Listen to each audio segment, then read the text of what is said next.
जय श्री राम। शंखनाद में आपका स्वागत है। राम मंदिर में चढ़ावा चोरी होने को लेकर आप देख रहे होंगे कि राजनीतिक पार्टियों से लेकर मीडिया, सोशल मीडिया सब बड़े एक्टिव हैं। बढ़ चढ़कर दिखाया जा रहा है, दिन रात चर्चा की जा रही है। एक एक खबर निकलकर छोटी छोटी खबरों पर बड़ी बड़ी कहानियां, बड़ी बड़ी स्टोरी हो रही है। लेकिन जहां बात दूसरे धर्मों की आती है, जहां बात सरकारी चोरी की आती है, उस पर ना तो मीडिया बोल रहा है, ना उस पर राजनीतिक पार्टियां बोल रही हैं। आपको राम मंदिर में हुई चढ़ावा चोरी तो पता होगी, लेकिन अजमेर दरगाह में हुई चोरी, हुआ गबन, भ्रष्टाचार, क्या आपको इसकी जानकारी है? अजमेर की दरगाह, ख्वाजा मोइनुद्दीन चिश्ती की दरगाह, जहां पर लाखों का गबन हुआ है ठेकेदारी में। और ये कोई ऐसा नहीं है कि एकमात्र मामला हो सकता है जो सामने आया है।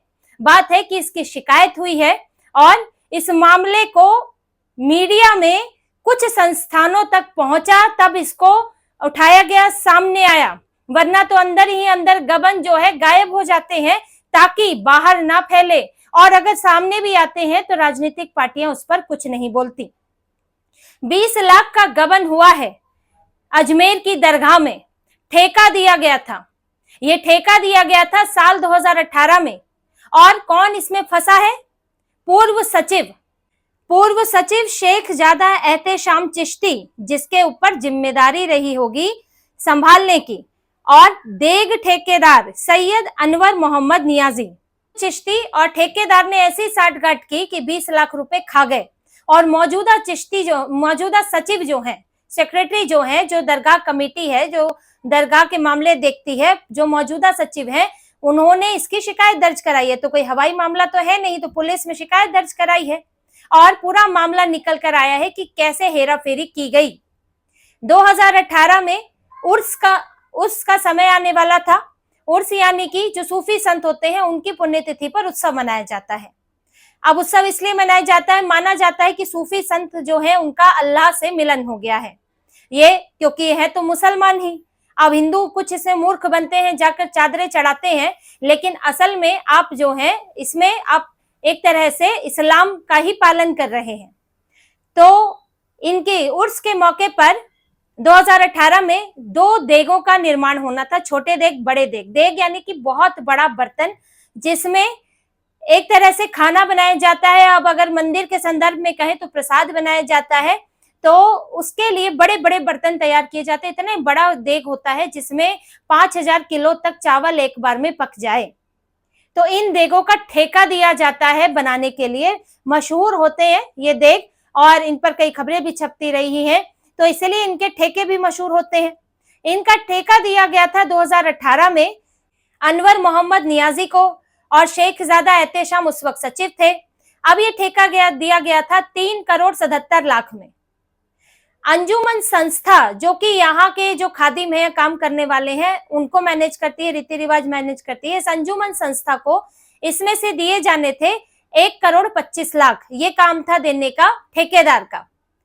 और ठेकेदार ने क्या किया? 1,05,00,000 रुपए ही दिए। 25 लाख, 1,25,00,000 दिए जाने थे, 1,05,00,000 दिए, 20 लाख गायब हो गए।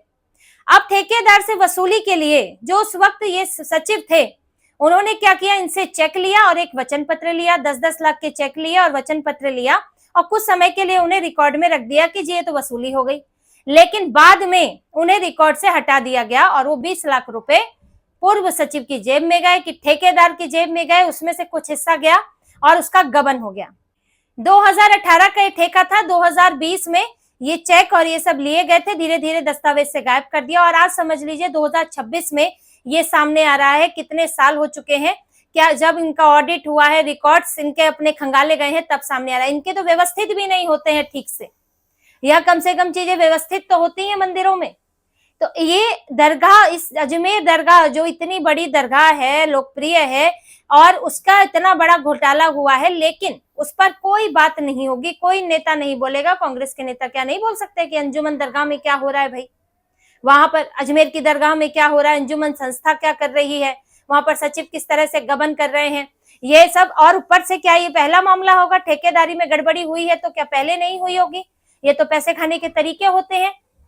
लेकिन इस पर बात नहीं होगी। बात किस पर होगी? सिर्फ राम मंदिर पर होगी, क्योंकि हिंदुओं को गलत दिखाना है, हिंदुओं को चोर दिखाना है, हिंदुओं पर सवाल उठाना है। यहां तक कि जो सबरीमला मंदिर का अयप्पा मंदिर है, अयप्पा मंदिर में, भगवान अयप्पा के मंदिर में कम्युनिस्ट पार्टी के नेता, क्योंकि वहां पर देवासम बोर्ड चलाता है और देवासम बोर्ड में जो भी, जैसे कि तिरुपति मंदिर जो है वो भी बोर्ड ही चलाता है, सरकारी बोर्ड होता है और उसमें सरकारी जो नेता होते हैं उनको उसमें स्थान दिया गया होता है, एग्जीक्यूटिव मेंबर होते हैं। तो यानी कि जिस पार्टी की सरकार है वही लोग जो है मंदिर का संचालन कर रहे हैं, उसके बोर्ड में है। तो इसमें भी यही था, कम्युनिस्ट पार्टी के नेता थे। अब वहां पर आप देखेंगे तो वहां पर 4.5 किलो सोने की चोरी हुई है। जो सोने की प्लेट थी, परत थी द्वारपालों पर, दरवाजे पर, उसकी मरम्मत के लिए जब भेजा गया तो उसमें से परत ही उतार दी गई, तांबा चढ़ा दिया गया। और इसकी एसआईटी जांच हुई तो उसमें एक उन्नी कृष्ण पोटी नाम के व्यक्ति का नाम सामने आया। और उन्नी कृष्ण पोटी की तो सोनिया गांधी से भी मुलाकात हुई है, कम्युनिस्ट पार्टी के नेताओं से भी मुलाकात हुई है, और एसआईटी की जांच में कम्युनिस्ट पार्टी के दो नेताओं के खिलाफ एफआईआर दर्ज की गई है। क्या ये मामले की चर्चा हो रही है? नहीं हो रही है। क्या सोनिया गांधी से पूछा जा रहा है कि मुख्य आरोपी से आप क्यों मिली थी? नहीं पूछा जा रहा है। क्यों? क्योंकि वहां पर राजनीतिक पार्टियां ही खुद शामिल है इसमें। और यहाँ अजमेर की दरगाह तो मुसलमानों पर सवाल कैसे उठाए? क्या चर्चों में ये नहीं होता है? Methodist church in India, church of south India, इनके ऊपर आरोप लगे हैं कि चर्च की जमीनें इलीगल तरीके से बेच दी गई, प्रॉपर्टी, चर्च की प्रॉपर्टी जो है वो अवैध तरीके से बेची गई है, इसके आरोप लगे हैं। अवैध तरीके से बेच के पैसा चर्च के खजाने में तो जाएगा नहीं, जो उसको चला रहे होंगे उन्हीं सदस्यों के हवाले जाएगा वो पैसा। यहाँ तक कि जो विदेशी फंड आता है उसका क्या हिसाब किताब है, इसको लेकर भी आरोप लगते रहे हैं कि वित्तीय अनियमितताएं वहां पर हैं, लेकिन इनकी चर्चा नहीं होती। ये क्या होते हैं? या तो ये मामले सरकार के स्तर पर निपट जाते हैं या संस्था के स्तर पर निपट जाते हैं।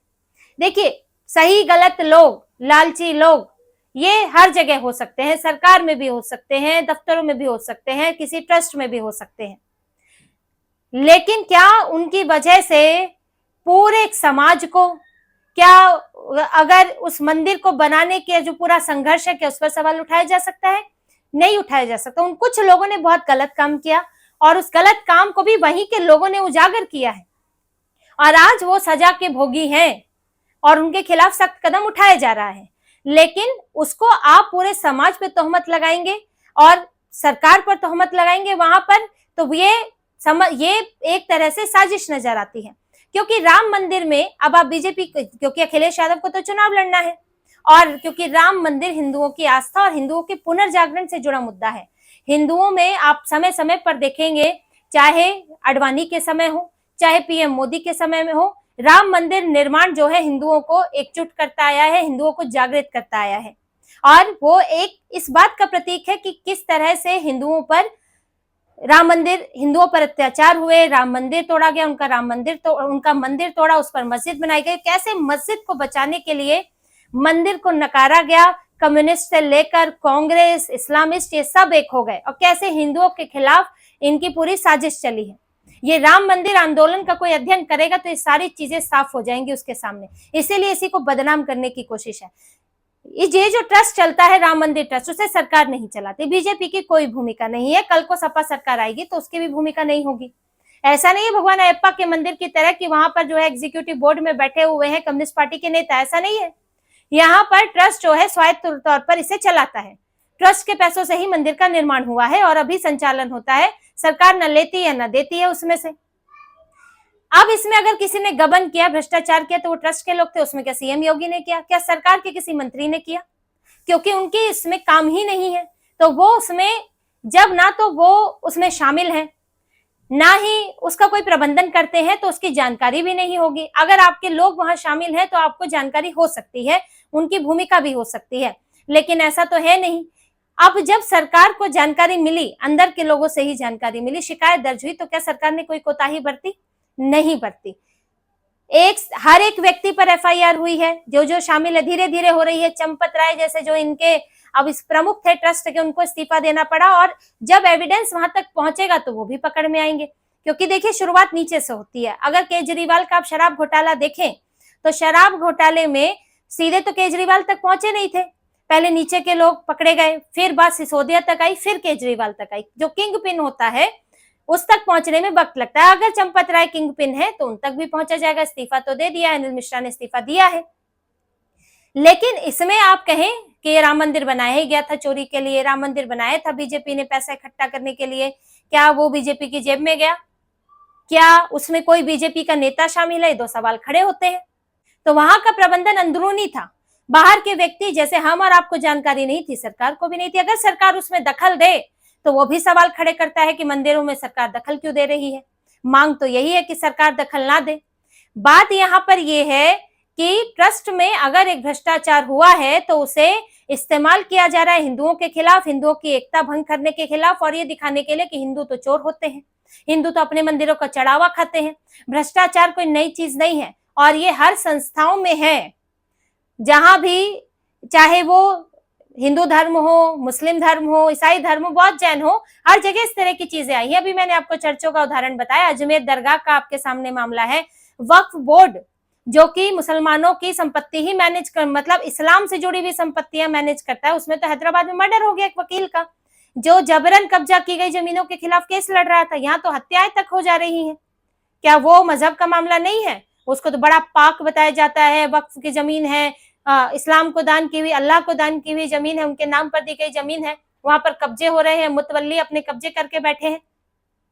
क्या उसमें सवाल नहीं उठेगा मजहब पर? क्या इनको इतना उठाया जाता है? इन चीजों को नहीं उठाया जाता। तो इसको समझने की जरूरत है। ये जो अभी ताजे ताजे बड़े हिंदुओं के सरोकार बने बैठे हैं कि सरोकार में हम बोल रहे हैं कि अखिलेश यादव, कांग्रेस, ये कालनेमी है। इनको तो, ये तो वो लोग हैं जो कहते थे राम मंदिर नहीं बनना चाहिए। आज राम मंदिर के चढ़ावे की इनको चिंता हो गई है, क्योंकि इन्हें हिंदुओं को बांटना है, हिंदुओं की आस्था को, एकजुटता को कमजोर करना है, और इसीलिए राम मंदिर के मुद्दे का इस्तेमाल कर रहे हैं। ये बात बिल्कुल सही है कि चोरी करने वालों के खिलाफ कार्रवाई होनी चाहिए, और हो भी रही है। एसआईटी बन चुकी है, सीबीआई जांच भी हो सकती है। अगर उसमें मनी लॉन्ड्रिंग होगी तो ईडी की एंट्री भी होगी और जांच सख्ती से होगी और आगे भी नजर रखी जाएगी। लेकिन इसका मतलब ये नहीं है कि आप पूरे समाज को खराब करें या फिर आप हिंदुओं की एकता को तोड़ने की कोशिश करें। तो इस बात को लेकर सजग रहना होगा कि आप में कई बार लोग दिखावा जरूर करते हैं कि हम आपके जो हितैषी हैं, देखो आपके लिए सोच रहे हैं, दरअसल वो आपको भ्रमित करना चाहते हैं।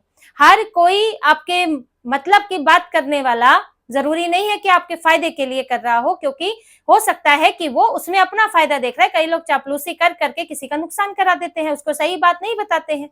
तो इन लोगों के ऊपर ध्यान देने की जरूरत है। और अब देखिए अजमेर दरगाह को लेकर किसका मुंह खुल रहा है? ना अखिलेश यादव, ना तो राजस्थान कांग्रेस का मुंह खुल रहा है। कोई बात इस पे नहीं कर रहा। और कोई मीडिया वाला सवाल पूछ लेगा तो ये लोग भाग जाएंगे कि वो तो दरगाह का मामला है। मुसलमानों के खिलाफ बोलने में तो वैसे ही इन लोगों की हालत खराब होती है, ना ही तो मीडिया में उस तरह से उठ रहा है। तो हिंदुओं के खिलाफ हो रही इस साजिश को समझने की जरूरत है, और इसको ध्यान में रखते हुए ही राम मंदिर को, मुद्दे को देखना चाहिए और इन लोगों के असली चेहरे को पहचानना चाहिए। तो इसी तरह की और खबरें और विश्लेषण आपके लिए लाते रहेंगे। हमसे जुड़े रहिए, सब्सक्राइब कीजिए, कमेंट कीजिए। बहुत बहुत धन्यवाद। जय श्री राम।